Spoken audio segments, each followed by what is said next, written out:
Pregnant ఉమెన్కి ectopic ఉండడం వల్ల డెత్ వచ్చే ఛాన్స్ ఉందని మీకు తెలుసా? Hi, I'm doctor GC Lavanya Kumari, consultant obstetrician and gynaecologist. అసలు ఎక్టోపిక్ అంటే ఏంటి?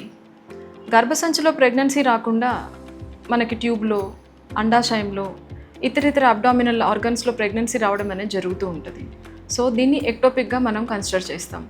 ఈ ఎక్టోపిక్ రావడం వల్ల అది రప్చర్ అయ్యి ఇంటర్నల్ బ్లీడ్ అయ్యి చాలామంది హీమోడైనమికల్గా అన్స్టేబుల్ అయ్యి డెత్ వరకు వెళ్తుంటారు.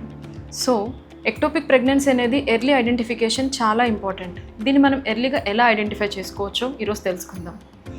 ఎక్టోపిక్ ప్రెగ్నెన్సీకి మనకి ఫస్ట్ యూపీటీ వీక్ పాజిటివ్ వస్తుంది. పీరియడ్ దాటాక మనకి 1 వీక్ అయినా 10 డేస్ అయినా కూడా యూపీటీ వీక్ పాజిటివే ఉంటుంది. At the same time on and of మనకి బ్లీడింగ్లా కాకుండా స్పాటింగ్ కూడా అవ్వడం అనేది జరుగుతుంది.